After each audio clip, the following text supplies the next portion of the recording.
away we ayo! Welcome to No Breaks, Formula One podcast from the No Dunk Classic Factory, proudly a part of the Athletic Podcast Network. Whether you're listening on Apple, Spotify, the Athletic app, or you're part of the Slipstream team watching on YouTube, thanks for coming along for the ride, and thanks to Sergio for coining the term Slipstream team. I love it.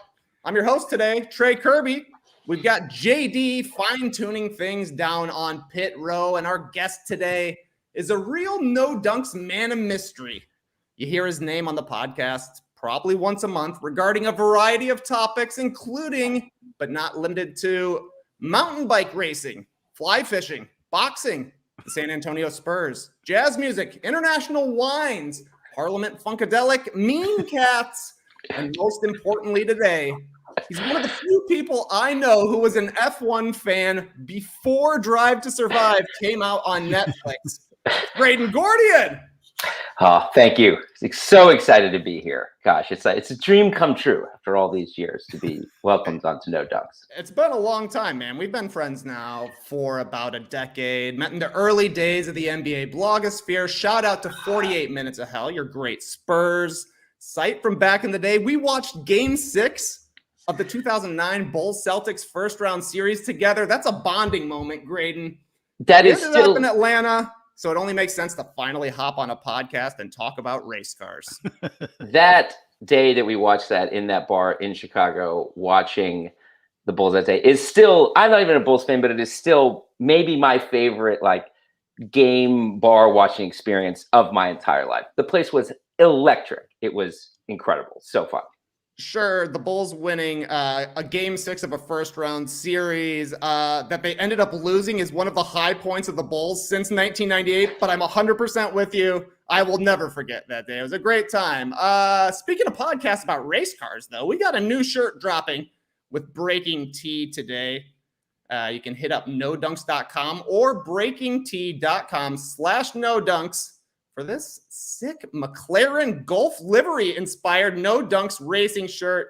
This is one of my favorite ones that the Breaking T crew has come up with since we've been working with them. It's only available for a week, though, so you got to be quick. Graydon, we're going to get you one of these. Baby blue looks good on everybody, my man. Yeah, I got to get me one of these. I think I need one of each, actually, because they are... This is my favorite design, I think. I'm gonna say that. This is my favorite design. I'm seeing it a lot, JD. A lot of people are fans of this one, and, you know, Graydon and I are both wearing hats here. Hats off to Breaking T. They came to us and said, hey, we heard you've mentioned Formula One on the podcast a few times. Would you ever want to do a shirt? Oh, yeah, we would. Just hang on to it because we got a podcast coming out later on in August, and that podcast is finally here. Graydon, had to have you on because you've been a Formula One fan longer than anybody I know outside of Lee Ellis. How'd you start watching F1? Honestly, it was pretty simple. I watched, maybe back around 2013, I watched the movie Rush. I knew nothing about it. I knew, nothing about F1, but I thought, gosh, this seems really cool. When I learned that was in fact a true story, or, basically a true story, I thought this is incredible. This is such an exciting season. I gotta find out more about this. So I watched the Senna documentary, which is terrific. I think it's a bit like Hoop Dreams, one of those documentaries that you don't actually have to be that into the sport to appreciate, to love what a great movie it is. And after that, I just started watching races. Initially, I had no idea what was going on. It was very hard to figure out the rules and the strategy, but I just gave it enough time. And one day I woke up and I was kind of obsessed. So, all these years later, here we are. I'm not surprised. That's exactly how it was for me with Drive to Survive. And like many other people, exactly with Drive to Survive. It's funny you mentioned Senna. I'm pretty sure that Senna is the first movie I ever got from Netflix. Like back when they were a DVD mailing service, everybody was talking about, you got to see Senna. You got to see Senna. You can't just get it from a Redbox or whatever we had back then. So they sent it. And then, for me, it was not instantly getting into Formula One. I just had to wait another 10 years to finally hop on board. But once they came out with that series, you, I believe, tipped Skeets and Nora off to it. They told us about it. And then season one kind of went right into that next Formula One season. So it was It was perfect. To me, it was like watching Hard Knocks, and then the season is finally starting. That was really great. But what's it been like for you, an actual fan who's been around for a while, to see a whole new group of fans really hop on board here? Honestly, it's incredible. I think it's so fun to have people getting into the sport. There were so many like quiet Sunday mornings spent tweeting basically to myself with like 0 likes and 0 retweets, to a community of people following me on Twitter that knew nothing about it. Now to wake up and have to see like so much excitement about it, have friends who want to come over and watch the races, to have people to talk about it with. I mean, for so many years, this was an incredibly solitary interest of mine. So it is really cool to see it growing. And now that they're adding a second race in the United States in Miami, in addition to the race in Austin, I think it'll only continue to grow here in the US. I think we could wake up in a few years and it'll be a very popular sport. Yeah, it went from 3 likes to 30 likes, maybe 300 likes once they add that second Grand Prix. What do you think is the biggest thing that a new fan really needs to know to get their feet wet watching F1? I think for me, there's 2 things. One is to kind of maybe learn some of the basics about the strategy. What is the rules of tire strategy around, hard, softs, mediums, things of that nature. I think it just helps you understand some of the major decisions that a team makes during a race. But also the biggest thing I would do is kind of fall in love with the midfield.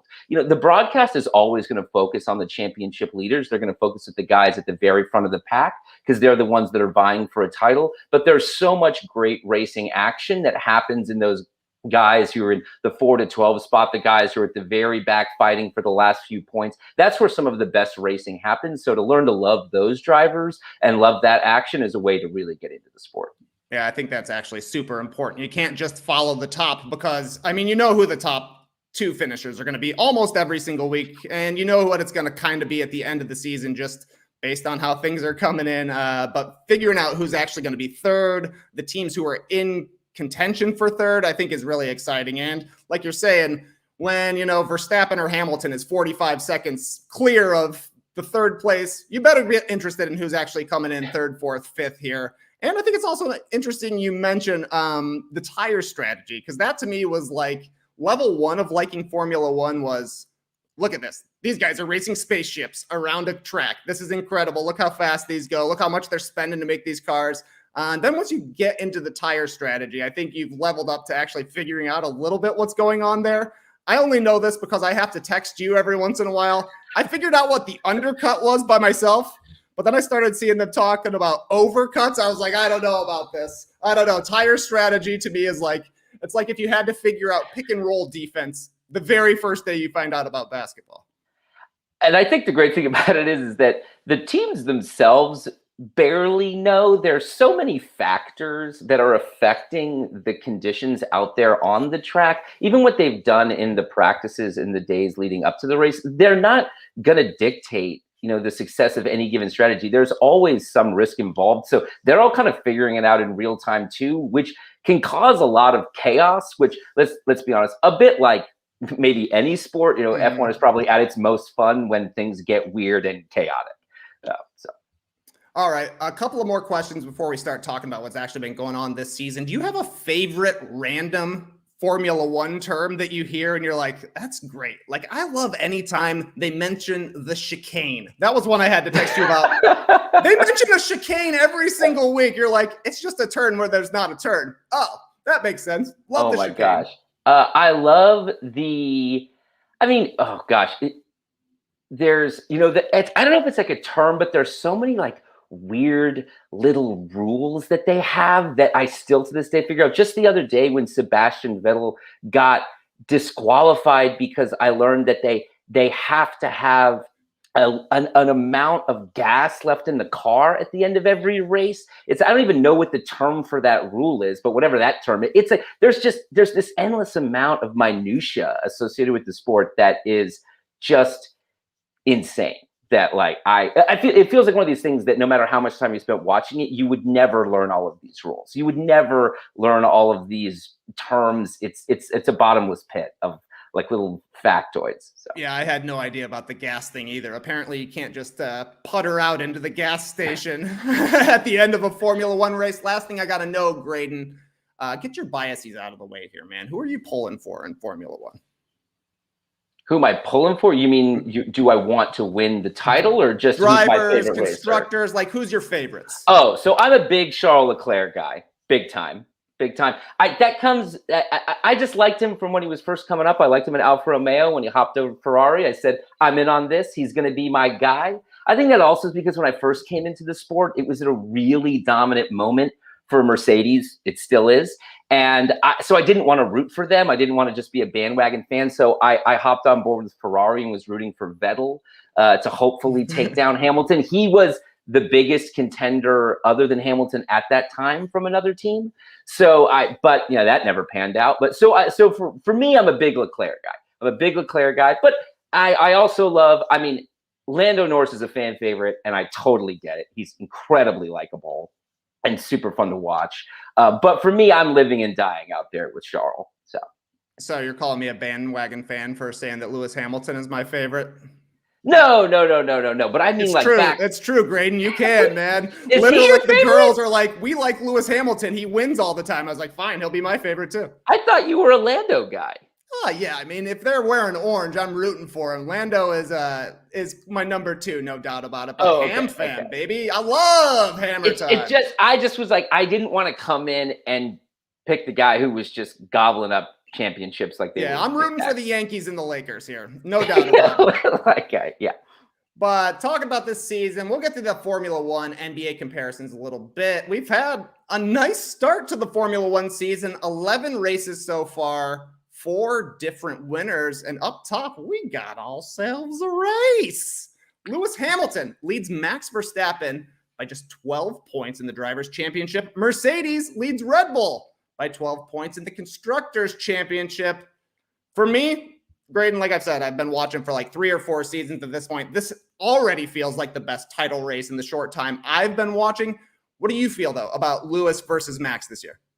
This isn't the first time that Lewis has had to really fight to retain his title. I think it was back in 2018. Sebastian Vettel actually went into the summer break in the lead of the championship, but had kind of a horrible second half of the season. And Lewis ended up cruising to a title, winning in Mexico. He didn't even have to wait to the last race of the season. But he did get taken down by his former teammate, Nico Rosberg, in the past. So Lewis Hamilton knows how to deal with this level of competition, with this challenge. But it has been incredible to see Verstappen step up and achieve what I think people have known for a long time he was capable of, which was truly vying for a title. He is a complete driver. He has all the skills it takes to win the title. And now that he's finally in a car that can actually challenge the Mercedes, I think it's really thrilling to watch. These are 2 of the great drivers of all time. I do believe that we'll look back in 10 years and include Verstappen among the very greats, and to see them going at it so intensely, so competitively, I think it's a really special season. Yeah, and it even started like the very first race of the season, right? Hamilton and Verstappen were kind of duking it out for the last 10 laps. In Bahrain, there was the track limits controversy where I'm convinced that Hamilton put his car only where Verstappen would be able to pass him if he went outside of the track. That's what Max had to do. He gave up the spot, and Hamilton just had the juice to hold him off there. That was a fun race, and it started right away. And as we've seen this season, these guys have been scrapping like every single week. It's amazing to watch. It's actually to see guys, the races are evolving because they're learning each other's styles. They're racing so closely. Every race, you can literally see their strategies and tactics with regards to one another kind of change from race to race. Even the way that Verstappen has thought about passing or defending against Hamilton, some of the aggressive things we've seen from Hamilton early in races, the move that caused Verstappen to go out at Silverstone. This is because he knows that if he doesn't catch Verstappen right away, it's going to be very challenging to overtake him later, as he's gotten better at defending against Hamilton's late overtakes. I think all these things are making and will continue to make for just awesome racing over the rest of the year. I'm honestly surprised when we're here at the break to see Mercedes and Hamilton up top, considering how well Red Bull has done this season. Verstappen has won 5 races. Sergio Perez won a race. Red Bull as a team won 5 straight from May to July. They had never won 3 straight previous to that. Bottas is having an underwhelming season. He's in 4th right now, but not really challenging for 1st in these races. Rewatching everything, I had a great moment with my father-in-law earlier this week. You know, he brought Laura back home from Chicago. I was downstairs literally lying on the couch. I'm like, tough day at the office today, Dwayne. I got to rewatch every single highlight from the F1 season, but rewatching that stuff, it feels like Red Bull has left so many points on the table. There's Verstappen having to give back P1 in Bahrain. Mercedes out tire strategied Red Bull in Spain. Max crashed out of a lead with 4 laps left in Bahrain. And then we've had a couple of dramatic Mercedes-influenced crashes at Silverstone and the Hungaroring. Why is it so hard to beat Mercedes? Because it feels like Red Bull is beating Mercedes, but they're not.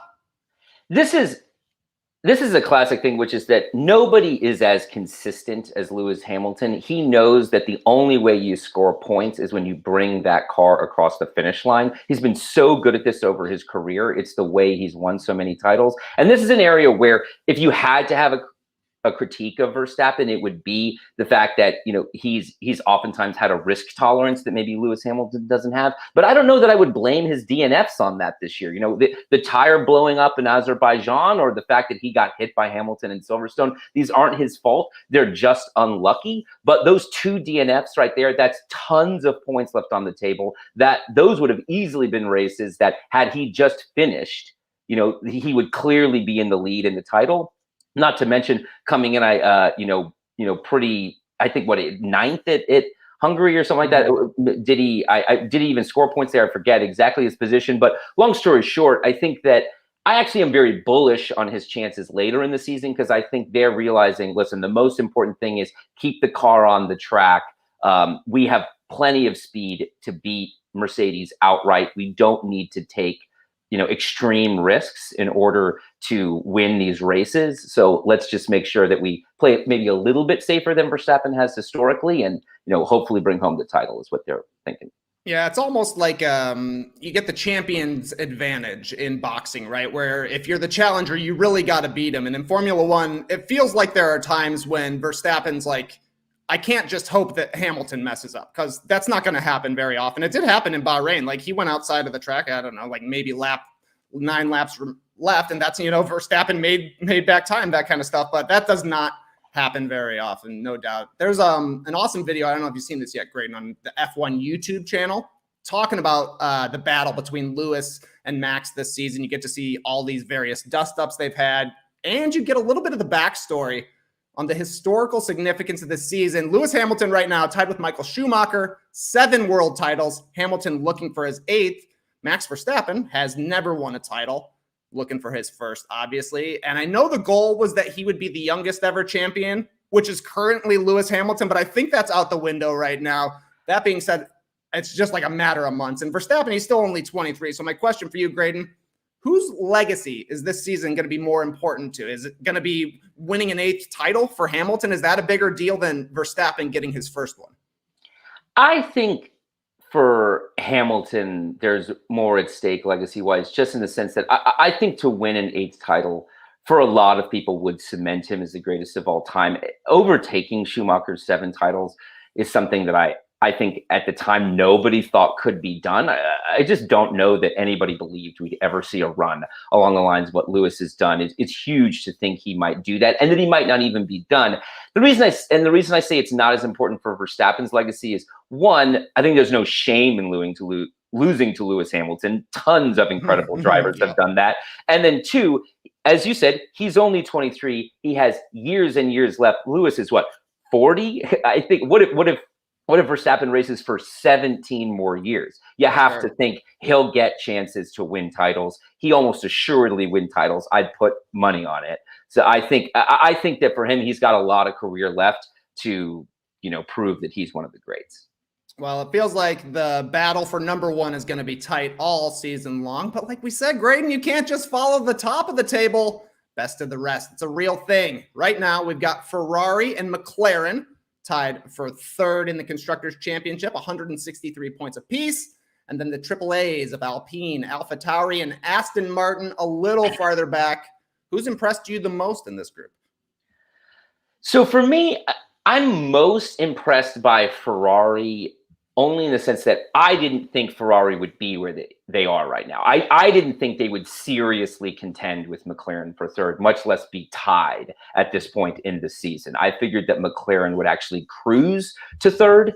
So the fact that Ferrari has done what they've done, and you could even argue that their number one driver, Charles Leclerc, has underachieved slightly to this point in the season, they're in a great position to take third. At the same time, McLaren has also left some points on the table with the way Ricciardo's performed so far. So, I mean, I think that's going to be very exciting. I do think that's a two-horse race. Maybe Alpine could climb back into it. Maybe AlphaTauri with Gasly driving as well as he has. But for me, I think we're looking at some combination of McLaren, Ferrari, third, fourth, by the time the end of the season comes. Yeah, that seems most likely to me as well. And yeah, maybe Alpine makes a little bit of a charge here, but to me, it feels like they already had a great season just with what happened in Hungary. Esteban Ocon got his first win, and we had that awesome battle between Alonso and Hamilton for like 15 laps. Like, that's a whole season of cool stuff happening right there. For sure. That's a huge, that alone makes this a win for Alpine. It had been a minute since a Renault powered car had, won a race. And also just, for Fernando Alonso to come back, a guy who, had been out of his own free will, but had been out of F1 to come back and then to drive so well and drive so competitively with a guy like Lewis right on his tail. I think it's just an awesome race for them and super cool to see a young guy like Ocon get a win. I think one of my favorite moments in F1 is when you see a guy win his first Grand Prix. It is there is just an excitement that is, nothing, it's a moment in sports that is just so thrilling for a guy like that. So. Yeah, no doubt about it. Let's talk about some of our favorite and least favorite things we've saw so far during this Formula One season. Graydon, we'll start with our favorite race. What do you think was the best race of the first half of the season? So there's a number of races that were terrific, but for me, I'm going to go with Azerbaijan. First of all, my boy, Charles Leclerc, Charles got pole, which I love to see. He crushes on Saturdays and I love to see it. And for much of the race, I actually think you probably wouldn't say it was the best race of the season. It almost looked like it might even be a boring ending heading towards the end. But once you saw Verstappen's kind of tire blow up and we had the restart, things went crazy.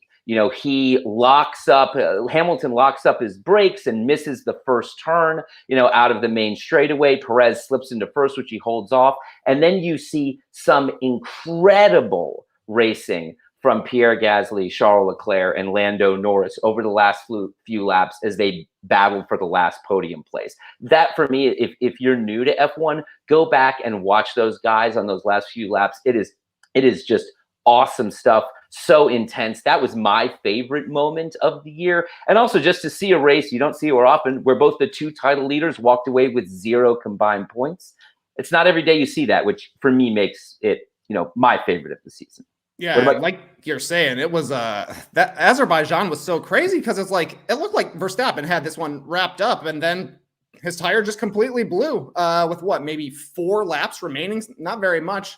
And then it's like, okay, I think Perez was technically in first there, but a quick start for Hamilton on the restart, and he could easily overtake. And then maybe he's the winner, but his brakes were like Jim Carrey in the Mask, smoking. He can't stop. He drops to last. And then, like you're saying, the battle between Gasly and Leclerc on that last lap, I think Leclerc passed him into third at one point, and Gasly came back, ended up finishing on the podium. That was a really fun race for one that looked like it was going to be over. With 4 or 5 laps remaining. For me, though, best race was the British Grand Prix at Silverstone. The first race of the season with fans, Hamilton's home track. They renamed a straight for him. It was the first race with sprint qualifying, and it was no doubt the most controversial race of the season, thanks to a first lap scrap between Lewis and Max. They were mixing it up for the whole first half of the first lap. They get to turn 9, Cop's Corner, I hear it's called. And I don't know, Graydon. I don't know I don't know actually who's right about this. It seemed like Hamilton had the inside line. Seemed like Verstappen was going faster. Hamilton says Max turned into him. Max says that Lewis didn't leave him enough room. Regardless, a humongous crash for Max Verstappen. They said he went into the wall at 51 Gs. The guy had to go to the hospital. He ended up being okay, thankfully. In the race, though, Lewis Hamilton gets a 10-second stop and go penalty. What do you think? Was that the right call there? It's tough. I think obviously Red Bull felt it wasn't even close to sufficient. A 10-second stop and go penalty is fairly harsh for what was a pretty extreme incident. I think it was fair. It's definitely something to see Hamilton come all the way back and then win the race. I'm sure I know for a fact was especially frustrating for Red Bull, but it was electrifying to watch him do that, overtake so many people, fight his way through the field. It made for a great race. And I think in the end, it's one of those things where it's just, what happens on the track, if the penalty is enforced on the track, the person who survives the wreck is always going to come out a little bit better, even if they caused it. It's just kind of something that's a little bit unfair about racing, but is a reality that I'm not sure you can change.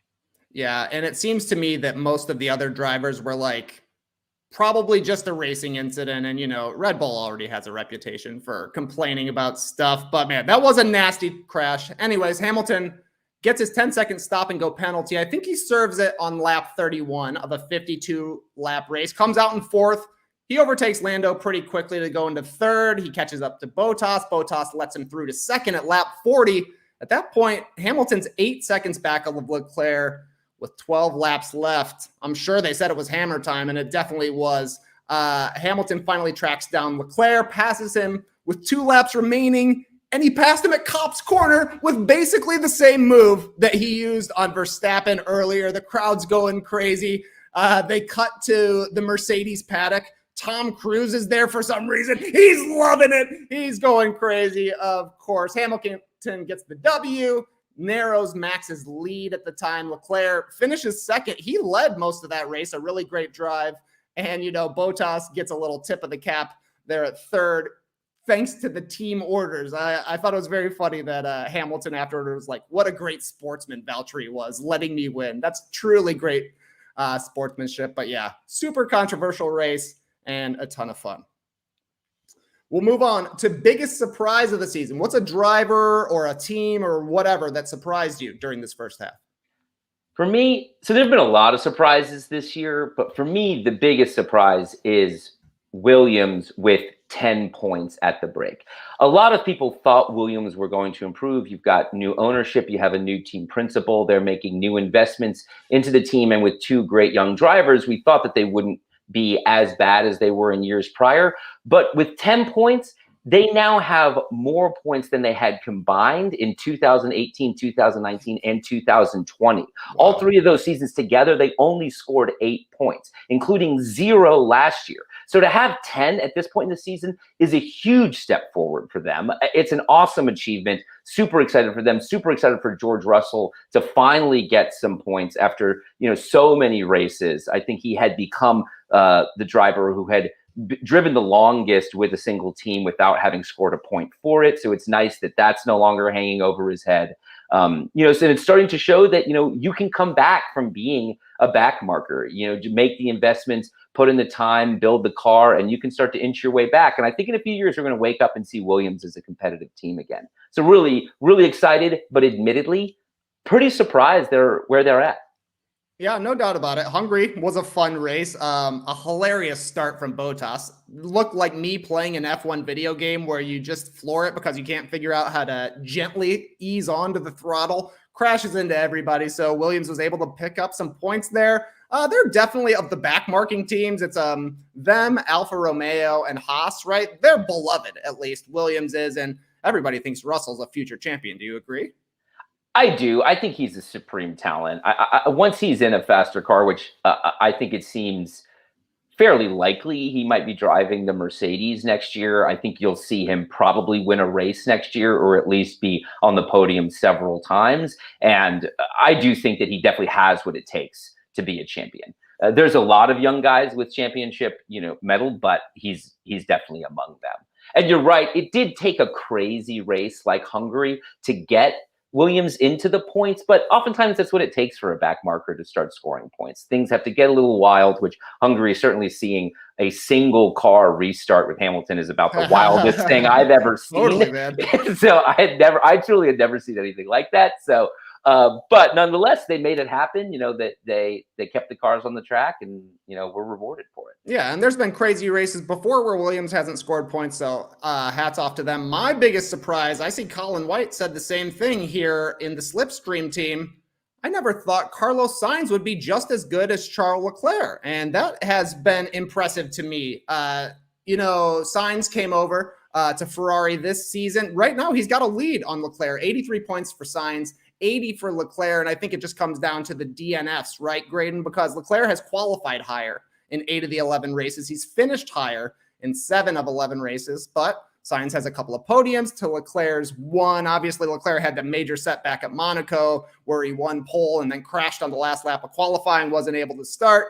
Hamilton tracked him down like we were talking at Silverstone. But I really love seeing Carlos Sainz competing with one of the best in the game, because Leclerc, to me, has been fast-tracked as one of the next big things in the sports. Carlos Sainz, he's just a nice guy, very handsome, but he's been on a bunch of teams here, 3 teams in 4 seasons. To me, it just seems like he keeps things steady and he adjusts to every single race. He's able to get the most out of whichever car he's driving, which I think is impressive. And really, it's exactly what Ferrari needed, a little stability there, because Vettel was just the spin factory for his last couple of years for the Scuderia. So Sainz coming in and pushing Leclerc, I think, has been really, really impressive.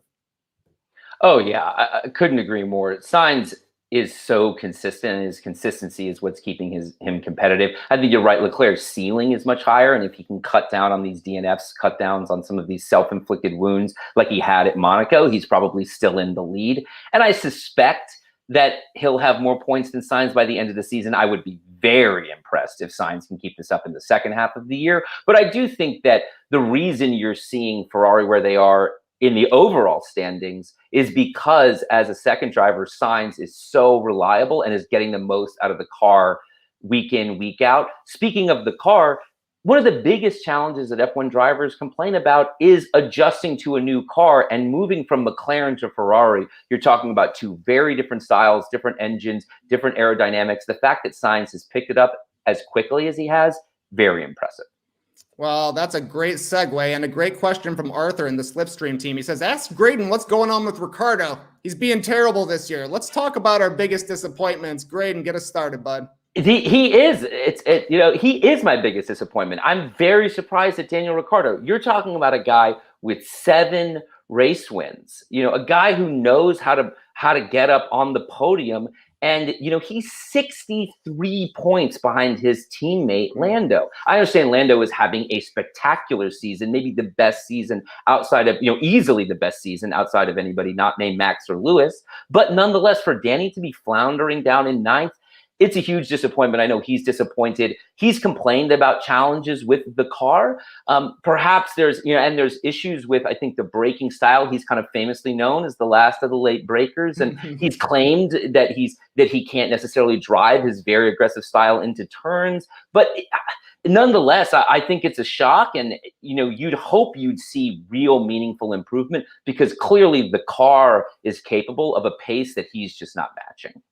Yeah, and it's strange to see when you compare him to Perez or Sainz or Vettel, these veterans who have also switched to new cars this year, and they've been able to figure it out. Like Perez, I thought, had a bit of a rocky start with Red Bull, but he's obviously turned it around. But yeah, I'm a little bit bummed about Danny Rick this year at McLaren as well. He's one of the best personalities in F1. If you've watched Drive to Survive, it's impossible not to be cheering for the guy. And yeah, I was looking forward to him and Lando together. I love Lando's a great trash talker. Danny Rick's the opposite. He just wants everybody to have fun out there. I thought they were going to be a great team. And like you're saying, Lando's been great, but Danny has not brought it for me. biggest disappointment so far, Aston Martin, only 48 points. It's a disappointing season for them. They were P4 last year as Racing Point. They swapped in Sebastian Vettel for Sergio Perez. Still got Lance Stroll around, but they just haven't been competitive at all. I love the green livery, but I'm missing that classic Racing Point pink and blue. And as it turns out, no pink Mercedes, no chance for Aston Martin. Regulations changed early or prior to this season regarding high rake and low rake cars. Graydon, no idea what a rake is. No idea what a high or a low rake could possibly mean, but I know it affected Mercedes and Aston Martin more than anybody else, except for Mercedes is actually building their cars so they can adjust. Aston Martin has just become another team. You know, they really challenged for third last year, but now they're kind of at the back of the midfield. So it's got to be a little bit of a disappointment for Aston Martin. Yeah, it's definitely a huge disappointment. You think, having a pole position last year in Turkey for Lance, getting a win at the secured GP with Sergio Perez behind the wheel. I think they had hoped to repeat that success, but you're right. The regulations that affected affected low rake cars more in particular, which, just as a quick explainer to those of you who are new to the sport, low rake cars are cars that are a little bit longer and have a slightly less aggressive angle about them, where high rake cars are a little shorter and they're angled more aggressively, which famously, Mercedes is a very low rake car and Red Bull is a very high rake car, which always helps it in the corners. It has a lot more aerodynamics, but a low rake car has less drag and therefore will be faster on the straightaways. So it's choices that you have to make when you're setting up the car. And whatever the regulation changes were, to be honest, I don't know if I could even explain them. They changed somehow. But inarguably, they've impacted, the low rake teams a lot, Aston Martin being where they are. And then similarly, Mercedes now being challenged by Red Bull, that they've lost some time comparatively to their biggest rival. So. Yeah, it worked out for the competitive nature up top for the championship. But if you're Aston Martin, you're probably like, somebody gave you a cake and is like, here, you try and bake that cake just from looking at it. And they don't know the ingredients, unfortunately for them. But I think I see a yellow flag. Looks like we got a safety car coming through. Got to get things cleaned up around here. When we come back, NBA Formula One driver comparisons. Summer is back! You know what that means. C-ball season, yep. Ripping lips, you know it. A month-long series where we watch every Fast and Furious movie. Also, yes. But don't forget, it's also time to save on car insurance so you can spend more on the stuff you really like. Policy Genius makes it easy to compare quotes from over a dozen top insurers all in one place. Why compare? Because you can save 50% or more. We're talking $1,300 or more per year by using Policy Genius to compare policies. The licensed experts at Policy Genius work for you, not the insurance companies, so you can trust them to help you navigate every step of the shopping and buying process. Getting started is easy. First, head to policygenius.com. In minutes, you can work out how much life insurance coverage you need and compare personalized quotes to find your best price. When you're ready to apply, the Policy Genius team will handle the paperwork and scheduling for free. Policy Genius never sells your information to other companies and they don't add on extra fees. So head to policygenius.com to get started right now. Policy Genius. When it comes to insurance, it's nice to get it right. Real talk here. I know many people don't think they need help until they have some kind of breakdown or panic attack, but there are other types of anxiety scenarios that can be avoided. If your stress is high, your temper is shorter than usual, or if you're starting to feel strain in any of your relationships, you could probably use the chance to unload. You need to. Unload the stressors, and get some unbiased feedback. You'd be pretty surprised at what you might gain from it. BetterHelp is customized online therapy that offers video, phone, and even live chat sessions with your therapist, so you don't have to see anyone on camera if you don't want to. That's a cool feature. It's much more affordable than in-person therapy, and you can start communicating with your therapist in under 48 hours. See if it's for you. This podcast is sponsored by BetterHelp, and No Dunks listeners get 10% off their first month at betterhelp.com/nodunks. That's BetterHelp.com/nodunks. Sweat is back! That's right, it's summer here in Atlanta, and it sure feels like it. Spend 3 minutes outside, and you'll be just like Migos. Came through dripping. Drip, drip. But it's all good, thanks to Element. Element is a tasty electrolyte drink mix with everything you need and nothing you don't. That means lots of salt with no sugar. Because when you sweat, the primary electrolyte lost is sodium. Elite athletes, such as myself, can lose up to 7 grams of sodium per day. And when that sodium isn't replaced, it's common to experience muscle cramps and fatigue. No, thank you. Not a problem, though, with Element. Element contains a science-backed electrolyte ratio. 1,000 milligrams of sodium, 200 milligrams of potassium, 60 milligrams of magnesium, all perfectly formulated to help anyone with their electrolyte needs, and perfectly suited to folks following a keto, low-carb, or paleo diet. We all need electrolytes. Sugar, artificial ingredients, artificial coloring, not so much, and there's none of that nonsense in Element. Everyone from Team USA's weightlifters to NBA players to Trey Kirby use Element as a part of their daily hydration routine. Shout out to the mango chili flavor, a must chug after I've been sweating buckets on the yoga mat. Element has a no hassles return policy. If you don't like it, share it with a salty friend, and Element will give you your money back, no questions asked. That's a great deal, but that's not all. Right now, Element is giving the No Dunks community a nice little taste of that Element life. You can claim a free sample pack at drinklmnt.com/nodunks. Gotta pay for shipping, but the pack is free, so step up your salt game with Element. Hit up drinklmnt.com/nodunks for a free sample pack today. Welcome back to the show. We've got a lot of knowledgeable F1 fans in the No Dunks universe, a bunch of real Graydon Gordians, but we've also got a lot of Trey Kirbys in the mix, new fans who are just getting their feet wet. So to ease the transition, and because we are technically a basketball show, thought it would be fun to do some Formula One driver NBA comparisons. Graydon, I'll give you a driver's name. You break down who they are in the NBA. There are 20 drivers, probably too many for right now, so we got about half of them ready to rock. Let's give it a go. First one, we're starting at the top. Who is the NBA comparison for Lewis Hamilton?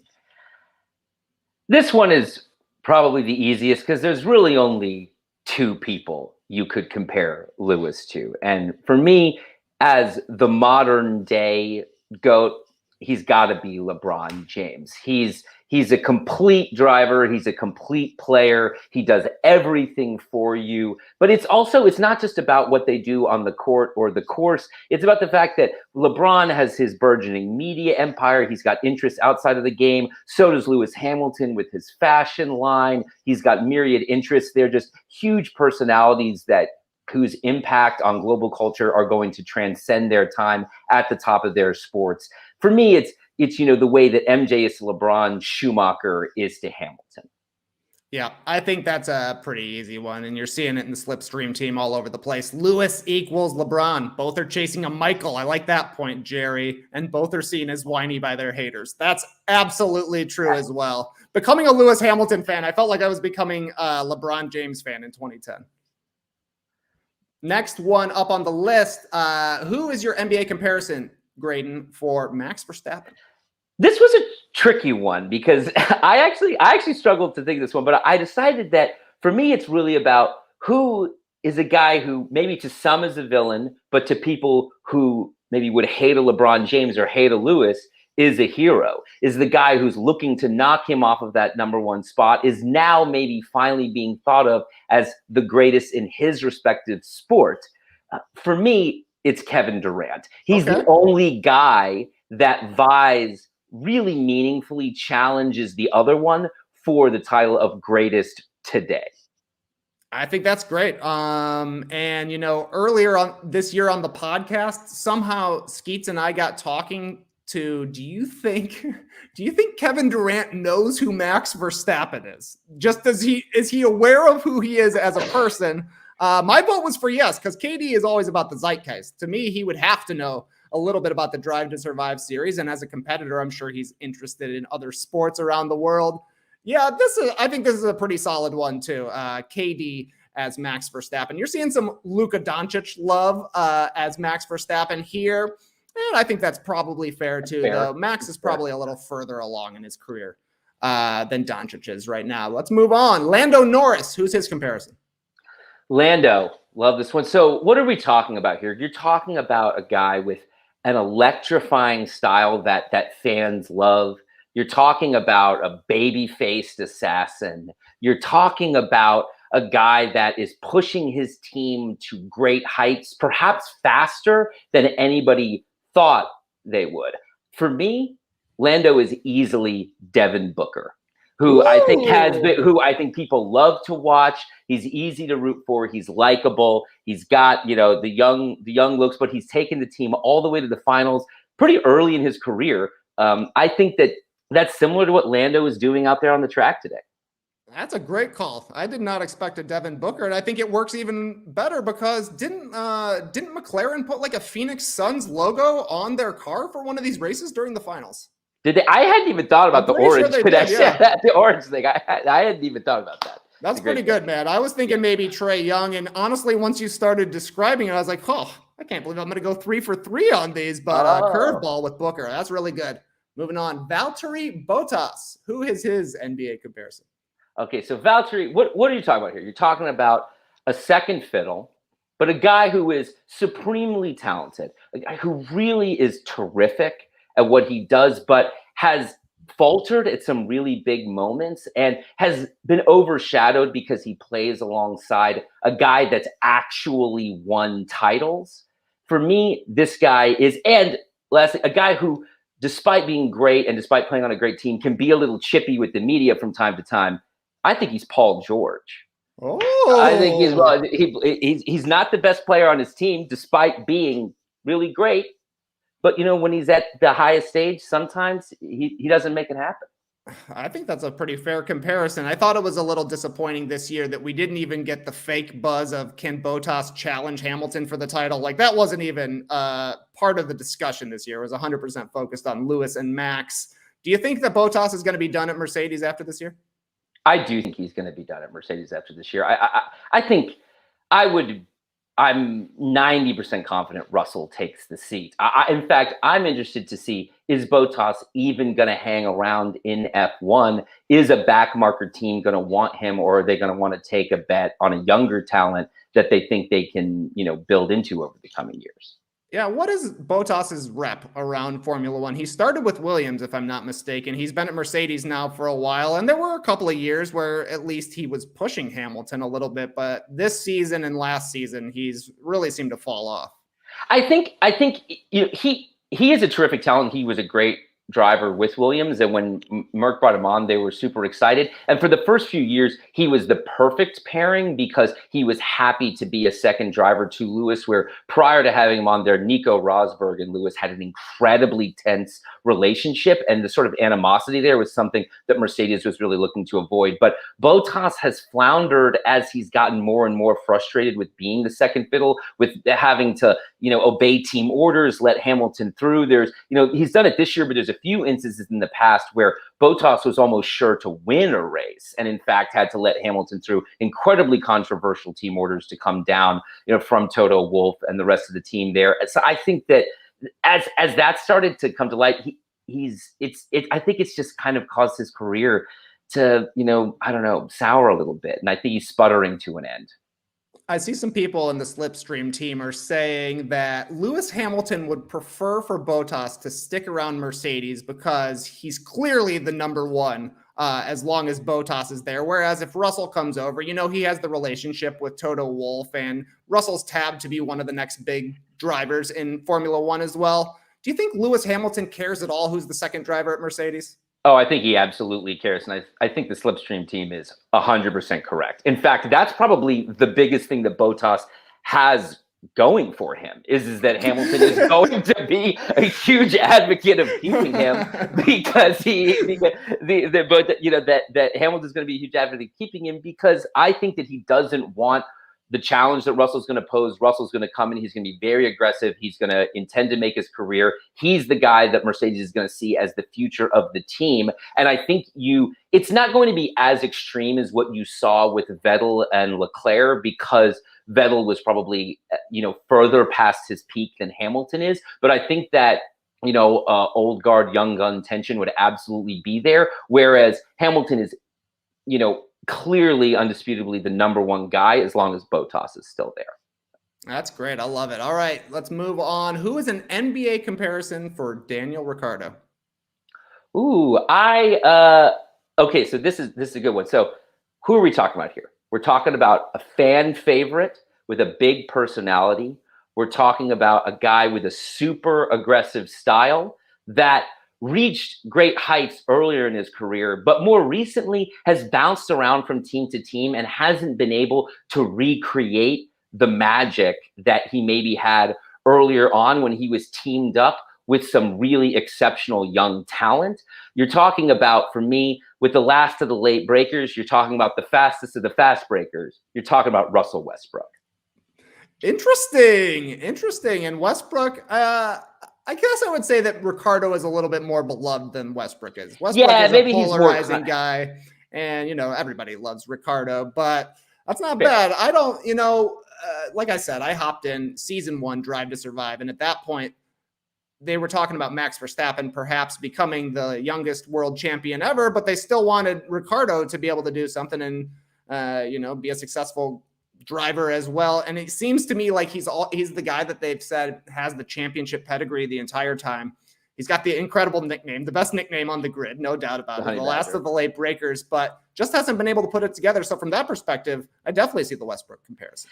And I think for people who are probably a little bit newer fans or have come in the Drive to Survive era, they kind of missed what was Ricciardo's heyday, which was, over those years that he was with Red Bull, he won 7 races. He had a number of other races in which he was incredibly competitive. His win at Monaco in 2018, I think, is one of the great Monaco wins because his car was faltering and he actually wasn't able to get into his top gear, and he managed to maintain the lead nonetheless. It looked like it might be another heartbreaking loss after a few seasons prior where he had lost in a similarly kind of upsetting circumstances in Monaco as well. So I think, he clearly is capable of getting himself up on the top step when he's in the right car, but he's not capitalizing on his opportunity this year or over the last few seasons for that matter.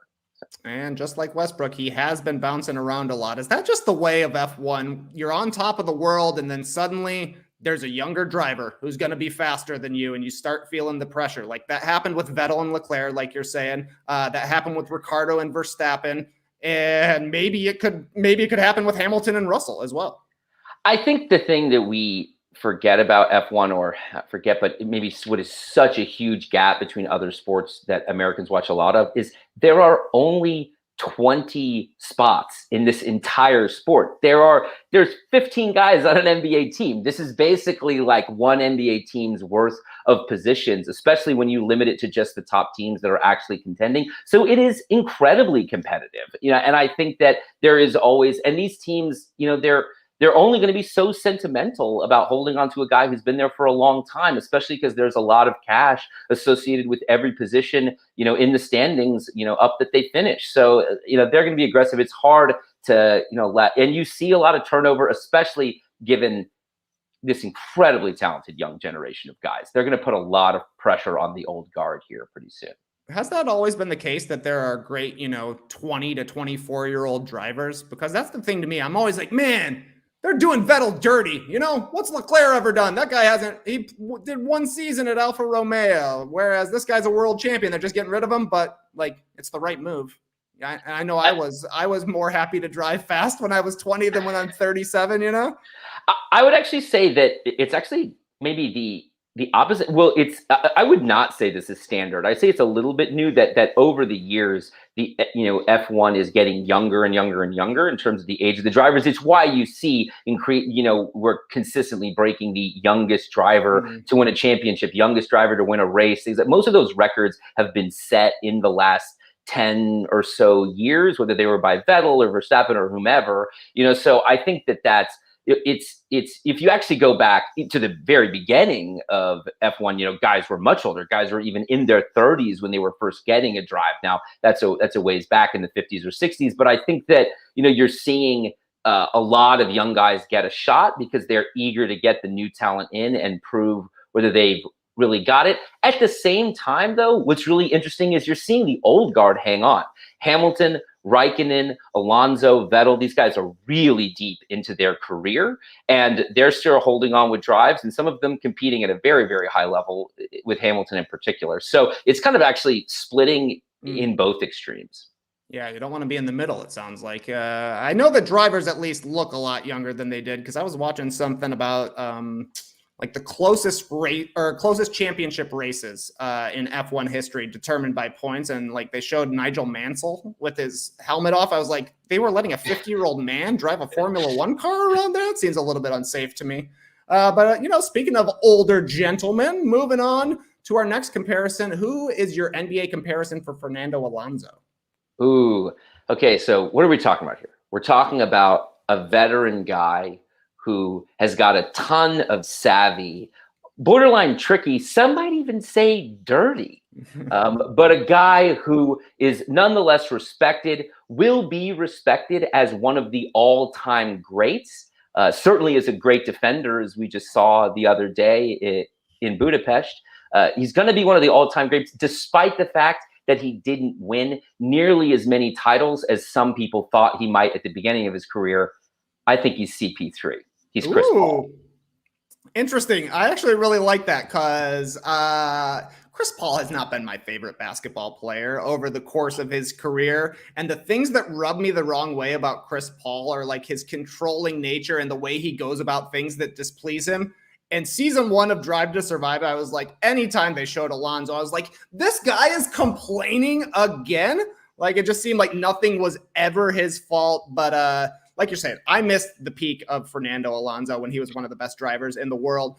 And now seeing him come back from a couple of years away and seeing like that battle with Hamilton just recently, you got to put some respect on the guy's name, just like Chris Paul taking a team to the finals. But you're 100% right. He is a famously difficult teammate, which I think is another thing that makes him like Chris Paul. I mean, a lot of people, Ocon claims to love driving with him, but there are a lot of guys that have not shared that sentiment.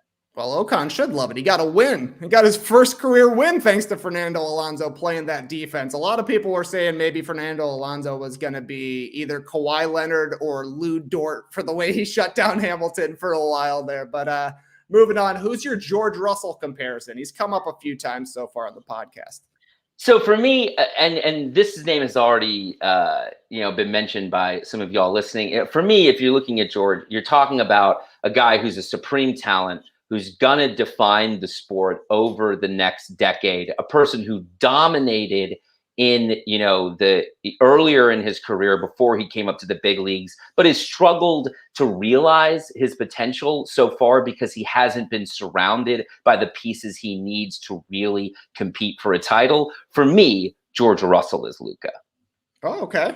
This is I think he'll be what Luka and him. I think their greatness will coincide. In fact, I think we'll probably see the two of them win titles, win MVPs, compete at a very high level at similar times in their lives. So. Well, I guess if you're a Mavericks fan, you're then rooting for George Russell to stay with Williams, because if he joined Mercedes, that'd be like hooking up with LeBron there on the Lakers. Nobody would like that. Would people look down upon that if George Russell goes to Mercedes? They're like, is that a thing? Do people worry about building a super team in Formula One? It's just two drivers. No, I don't think anybody. I don't think it's the same culture around it because the car is so critical to your ability to compete. Nobody blames a driver for trying to put themselves in the best car. I just think it's like the car has to be capable. Put Lewis Hamilton in a Haas and he's not scoring points. It doesn't matter, right? So it's what like a challenge! What a challenge that would be. Yeah, so I think it's so nobody blames him for being. I'm going to go and put myself in a position to win. All right, I think that's a good one. We got a few more left here. Let's get to them. Why not? We're having fun. Who is your NBA comparison for Sebastian Vettel? I wrote down Chris Paul, so I know that's not going to be the answer. Oh, see, for me here, okay, you know what? This was another tricky one. Vettel is probably more achieved than the guy I'm about to say, but you're talking about a guy who's at the end of his career, is kind of bouncing around, has chilled out a little bit, but is hoping for just a little bit more of late career glory. But for me, the biggest thing about it is Vettel has become kind of the godfather to F1. He's the guy that all the other drivers love, that the young drivers look to for guidance, that they look to as almost a father figure. For me, that makes him a lot like Carmelo Anthony, who is so respected by the other players in the league, I think in the same way that Vettel is. I think that's really good, and surely Melo would love to have 4 titles, just like Vettel does. That's where I think the comparison falls apart. Is Vettel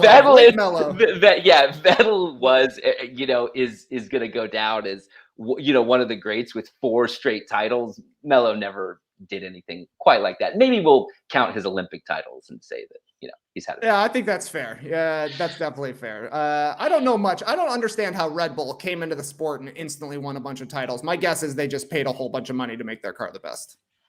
Money and success have a correlation in F1. Yeah, they are. There is that. Yeah, for sure. Well, plus, I mean, energy drinks were at an all-time high when Red Bull really got into Formula One racing. I don't think that that's a coincidence. Moving on, we got a couple of more comparisons left. Who is Carlos Sainz in the NBA? Ooh, okay. So what we've got here is a guy who's really terrific, but is undoubtedly the second best on his team. But, he can reach great heights, but he's also the son of royalty of his sport. He comes from a lineage of championships. His father won multiple titles in his respective sport. For me, Carlos is Klay Thompson. Playing alongside, a guy who's thought of as gonna be one of the greats of his era, and his dad, won a couple NBA titles. Carlos Sainz Sr. is a multiple-time World Rally Car champion. So he's, he comes from a great lineage. I think he's a Klay guy. That's perfect, man. I had Mike Miller down just because he seems like a well-liked guy, but Klay Thompson is like beloved around the NBA. Nobody has a bad thing to say about Klay, and he fits in perfectly, being a second-generation player, being a second-generation driver, and like you're saying, you know what you're getting from Klay. He's going to shoot the ball every single time he's open. He's going to shoot it even when he's not open. He's going to make them. But Steph Curry's still the number 1 guy there, just like Leclerc is for Ferrari. That's a great one. Our final comparison. Mick Schumacher. Who is the NBA's Mick Schumacher? Okay. I'm going a little bit off script here because I'm actually going to make a comparison that's not to a guy who's not yet an NBA player. But what are we talking about? We're talking about the son of an all-time great, arguably the greatest of all time. A guy who we don't really know how great he's going to be, but there's flashes of brilliance, and everybody is really excited to see how his career evolves. And it would be so cool for him to reach the top of the sport. For me, he's little Bronny James. Yeah, buddy. That's what I had on my list too. Yeah, that's who it's got to be. Like Mick Schumacher, I was like, I don't know if this guy's going to be good, but I know who his dad is, and he won a championship at the lower levels. I don't think you can pick anybody else for Mick Schumacher. Is he going to be good, do you think? Is it just a matter of you got to take your licks in a Haas for a little bit? Yeah, I think he's pretty good. I actually think he's doing well in the car, which is incredibly limited. I think he actually drove really well in Hungary. I think he had a great race. It's a rookie season is tough, but I think he's evolving quickly. I'm pretty bullish on him. Is he as great as some of the other young talent, Leclerc, Verstappen, Norris, Russell? I mean, his generation is a real murderer's row, so it's going to be competitive. But I think he's got the chops to hang in the sport for a long time. Is he a guy that Ferrari would be interested somewhere down the line, or is it more like they have their pick of the litter, really? Oh, I assure you, Ferrari is interested. If he excels and does well, the Schumachers are so beloved inside the Ferrari organization. Michael is a legend there, and he's still although he's mostly out of the sport now. He's still beloved by top brass over there. And Mick, has been part of the Ferrari Young Driver program. I assure you that if he excels and reaches his potential, that they'll seriously consider him as a guy to bring to the top team.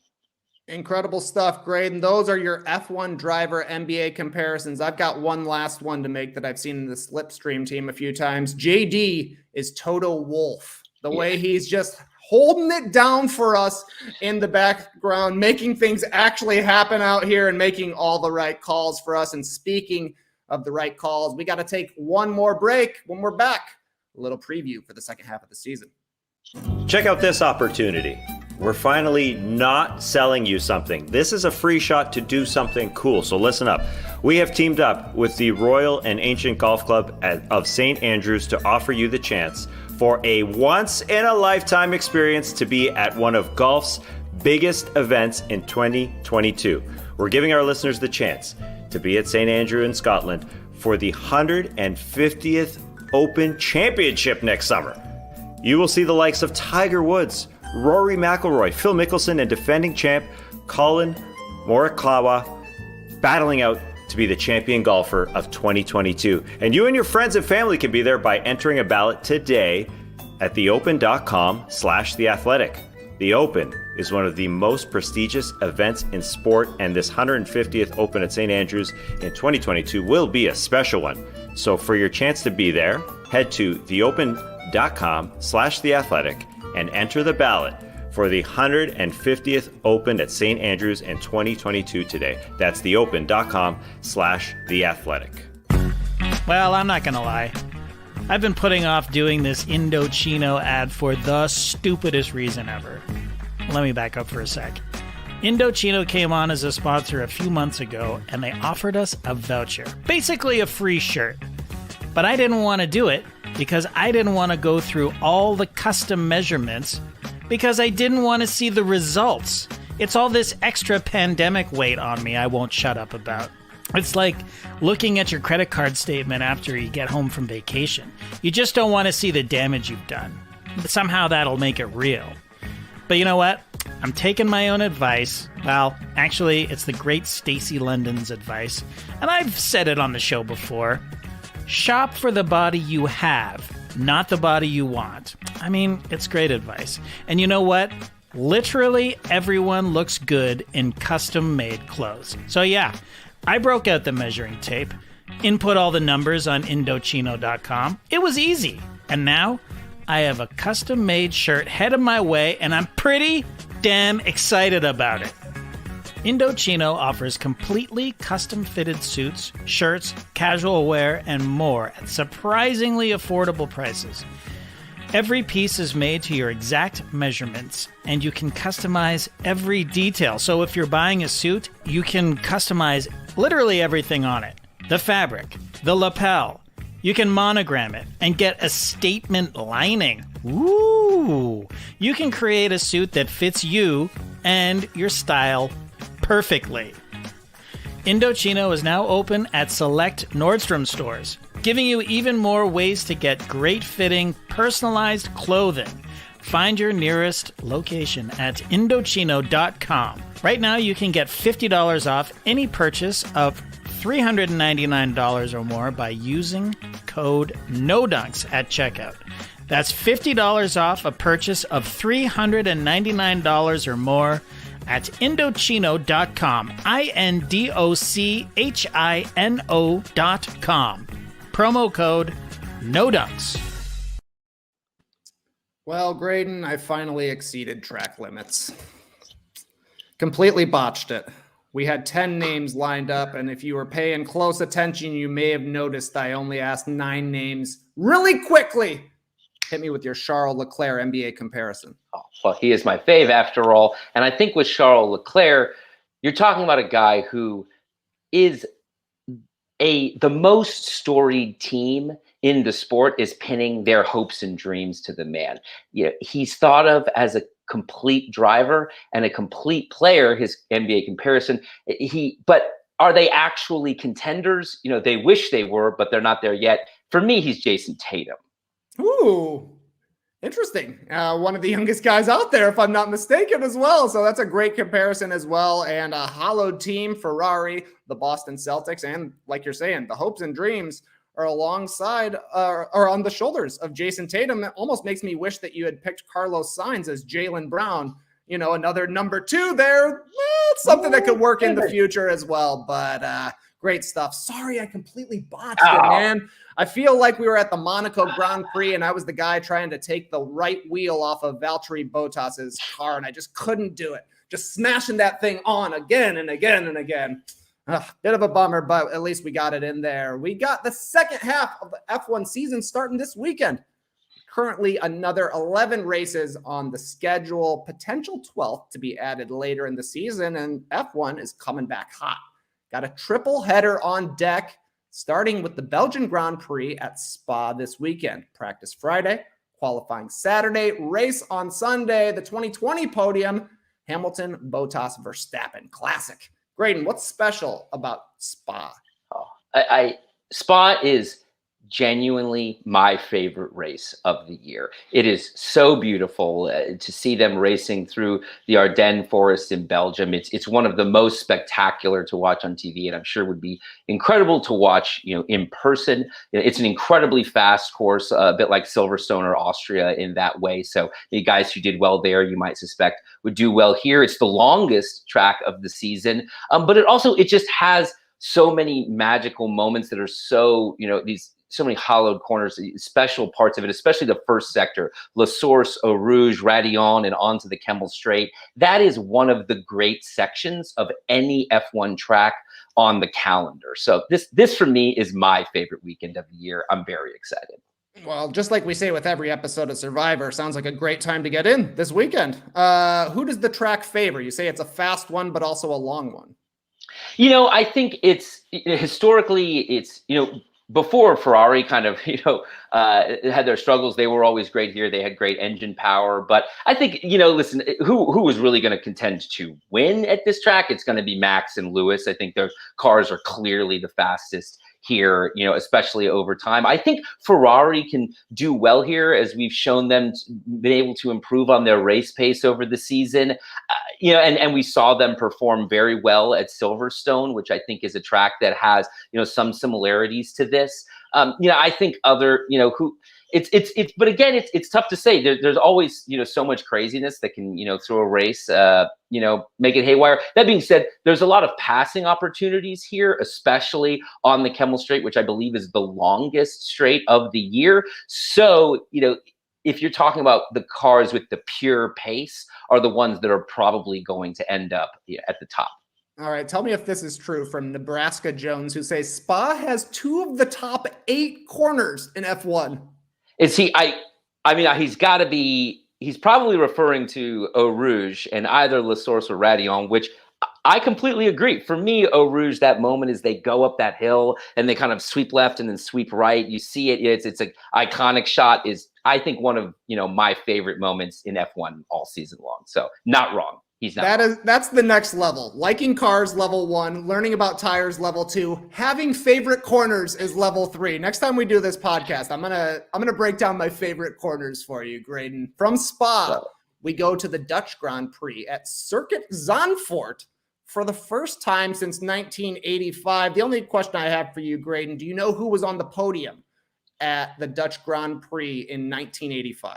Wow, gosh, I don't. Should I take a wild stab at it? Yes, if you guess the top 3 names from the 1980s Formula One driving, you will probably get it. If I guess the top 3 names from the 1980s, I'll probably get it. So what, Nigel Mansell? Maybe the next 3 names. Okay, Alan is that too early for Alan Prost to be on the Prost on the is podium? there. Finished second. Prost is there. It's probably a little too early for Senna to be there. No, it's not too early. He's on the podium there. 3rd.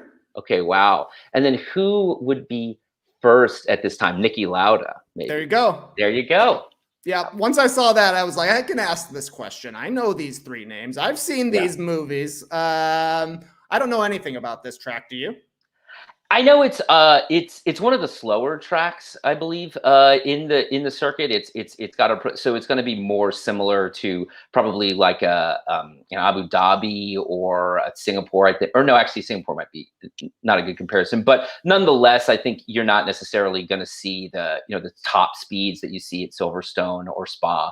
But other than that, the last time they raced here, I was 1 year old, so I don't remember. Great times.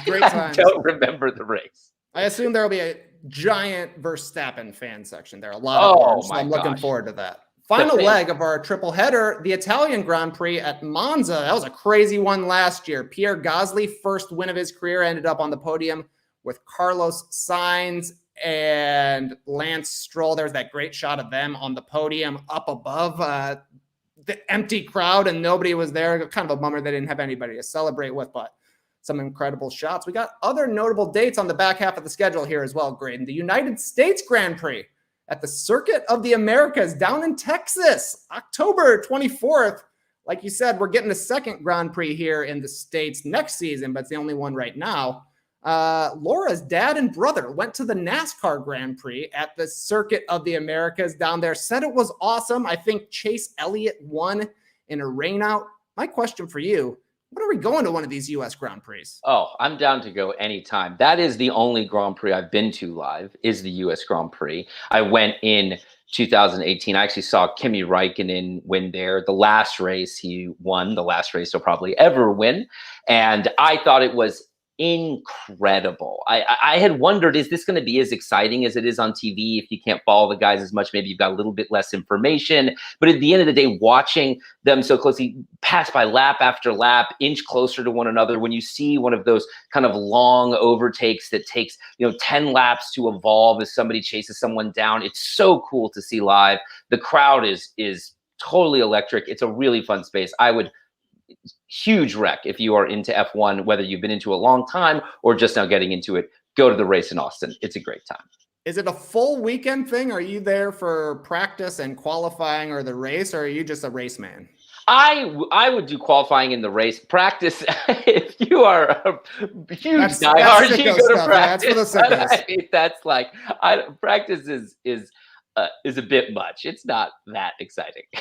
All right. Also on the schedule, the Sao Paulo Grand Prix at Interlagos. I know that one's a little bit up in the air. We had some good Lewis Hamilton drama in the past there with Alex Albon. I think the championship could still be up for grabs at that point. And we end things with a doubleheader. The Saudi Arabian Grand Prix, December 5th. The Abu Dhabi Grand Prix, December 12th. This is a long season. But the good thing with this year, I think, is that sometimes when you get to these last couple of races, they do not matter at all, right? Like the championship has been decided and we're just racing out the string.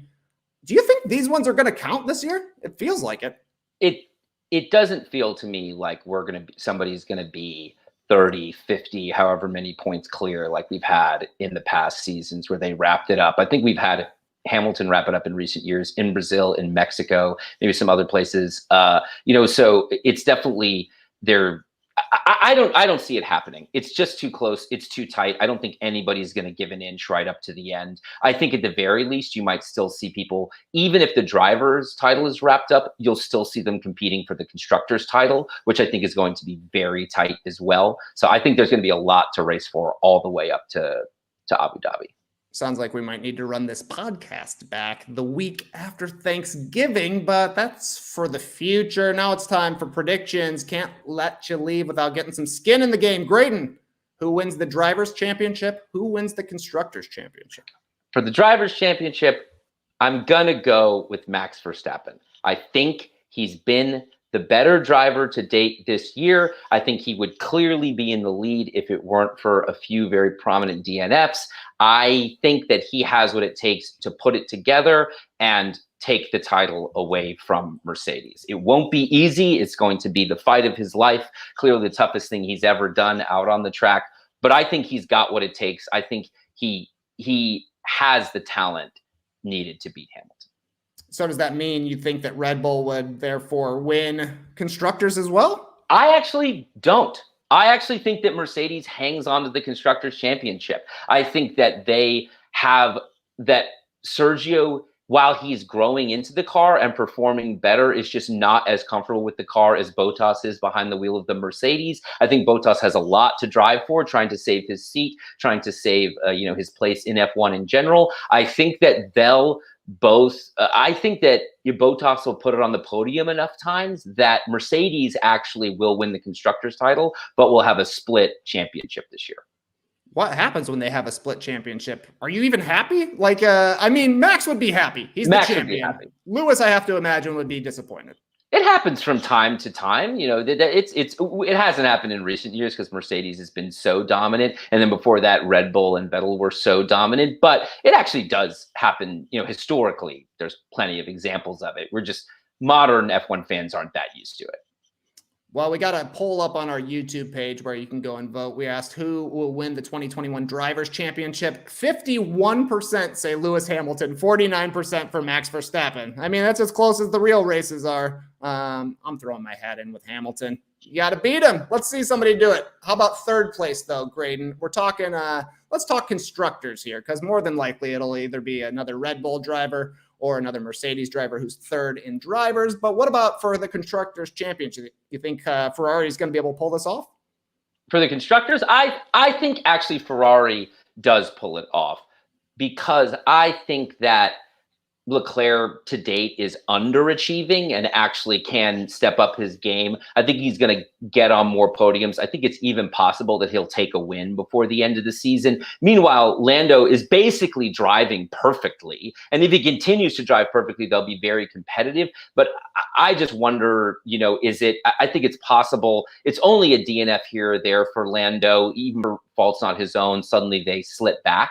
So I think that Ferrari probably ekes it out, but that is going to be razor thin. I think that is going to be also very fun to watch up until the very last race, as I truly believe that won't be decided until Abu Dhabi. That'll be awesome. Do you think Lando can stick in third? Do you think he has a chance? I think he has a chance for sure. I mean, to be honest, he probably has been the best this season of anybody out there. He's just not in the best car. He's been incredible. I think that Bottas, the Merc is a meaningfully better car, and Bottas, despite his flaws, if he just, steadies his hand a little bit, can take back third, I think, pretty easily. In fact, I probably expect that. That's why I'm picking Merc to win the constructors title. But it's not going to be easy, and if Lando can keep it up, there's no reason he can't. So I don't think they have this saying in F1, but they should take this from basketball. You can't teach height, you can't teach cars. So even if you're in a Merc, you got a chance because you're going fast. Last question I need answered, Graydon. Give me a bold prediction for the second half of the season. Okay, I thought a lot about this. I thought, is it Lando wins a race? Is it Leclerc wins a race? Those aren't bold enough. I think nobody would actually be that surprised to see that at this point. For me, my bold take, and I think I alluded to it earlier this season, is despite Bottas coming in third, despite Bottas helping Mercedes win yet another constructors title, this is his last year in F1. I do not think he has a drive next year. I think he leaves even somewhat willingly, but I don't think he's done driving. I think he's going to take up rally racing. He loves to rally race in the off season. I think we're going to see him in a different motorsport next year, but Bottas will not be a part of F1 in 2022. I actually think that's really cool when whether by choice or by not having a seat, a driver leaves Formula One and catches on somewhere else and gets to show their skills in a different kind of car. Like we've seen Grosjean do that. Alonso did it as well. Rally driving seems pretty different, though. Yeah, it is. It is very different, and I don't know that it's that the skills translate that immediately. But he loves it, and certainly the Finnish. He's from Finland. The Finnish are one of the great rally driving cultures. It's something that I think he's loved for a very long time and enjoys participating in. And he thinks, in fact, has made him a better F1 driver. His experience in rally. So I wouldn't be surprised to see him go give it a shot. Well, my stupid bold prediction was that Lando's going to win a race. Nobody would be surprised by that.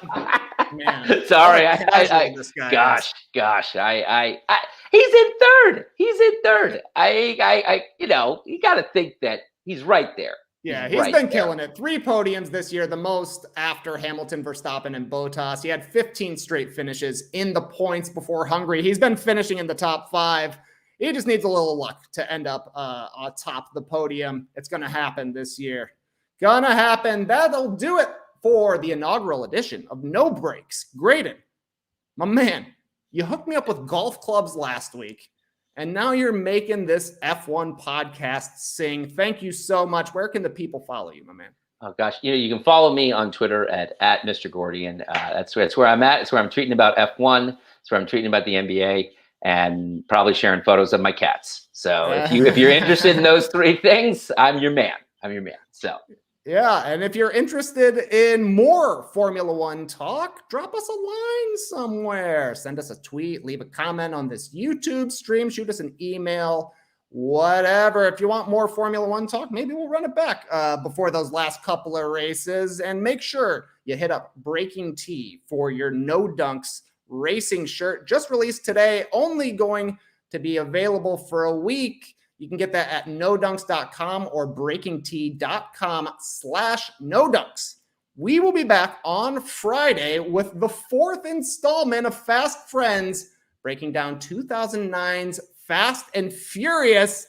It's race week here on No Dunks, all cars, all the time. Clipper Bros! You heard it here first. Have a great time. Turn up. Love you guys. Awesome. Stay speedy out there, people.